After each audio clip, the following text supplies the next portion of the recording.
शिक्षक कर्मचारीमाथि केही हेलमेटधारी भिजिलान्तीहरू पठाएर ढुङ्गा मोडाको वातावरण सिर्जना गर्यो र त्यही न्युमा लाठी बर्सायो, फोहराले हाल्यो।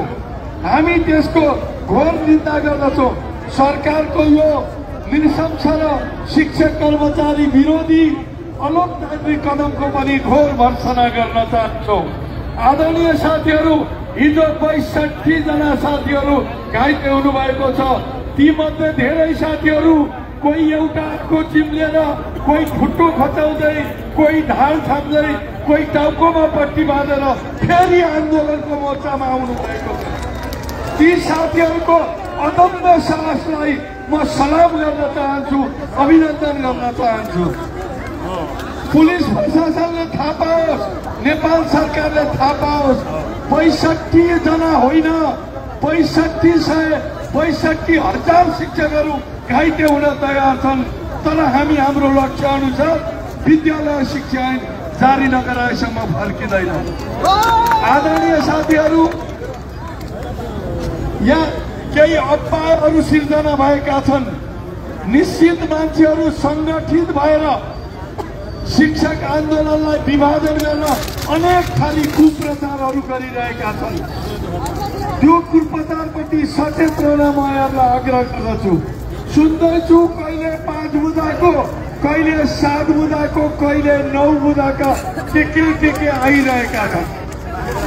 हामीले तपाईहरुलाई ढाक्नुपर्ने केही छैन। नेपाल सरकारले के गर्नुपर्छ, ऐनमा के हुनुपर्छ भनेर 24 बुँदे कार्यसूची जारी गरेका छौं। त्यो तपाईहरु सबैले पढ्नु भएकै छ। त्यही नै हाम्रो आधिकारिक डकुमेन्टको आधिकारिक दस्तावेज हो। त्यसपछि 24 बुँदे भित्रका सबै काम सरकारले गर्न सक्दैन। संसदले ऐन कानूनले प्रबन्ध गर्नुपर्ने थुप्रै काम छन्।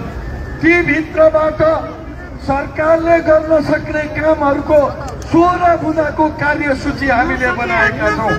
त्यो कार्यसूचीको बारेमा पनि साथीहरूलाई भ्रम छ। कसैले भन्दै हुनुहुन्छ आवधिक बढुवा त छुटेछ, कसैले भन्दै हुनुहुन्छ स्थायित्वको कुरा छुटेछ, कसैले भन्दै हुनुहुन्छ अरू कुराहरू छुटेछन्।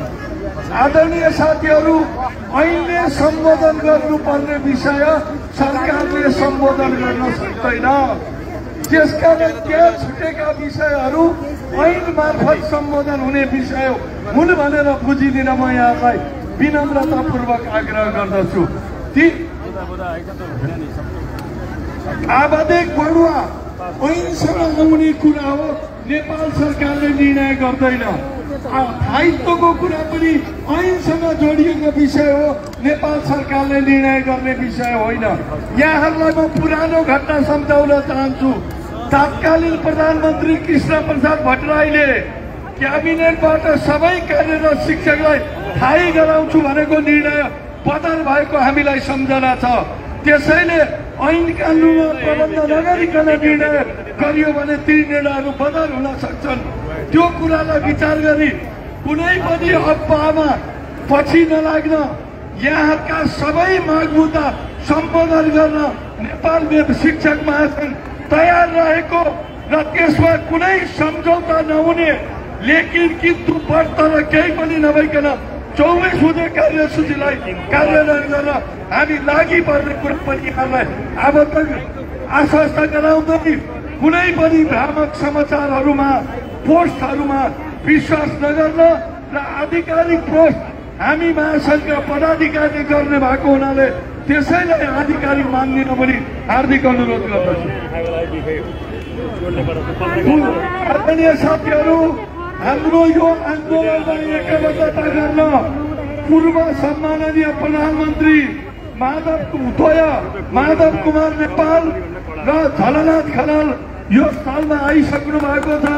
उहाँहरूलाई म हार्दिक स्वागत गर्न चाहन्छु र उहाँहरूले प्रकट गर्नुभएको माननीय भानुभक्त जोशी जो समितिको सभापति पनि हुनुहुन्छ र हामीलाई नजिकबाट धेरै मद्दत गर्नुभएको थियो, उहाँलाई पनि हार्दिक स्वागत गर्दै उहाँको एकबद्धताको लागि एकचोटि ताली पड्काएर धन्यवाद दिनु हुन पनि अनुरोध गर्दछु। आदरणीय साथीहरू, ल एकपल्ट म फेरि भन्छु नेपाल शिक्षक महासंघ जिन्दाबाद जिन्दाबाद जिन्दाबाद भन्नु होला।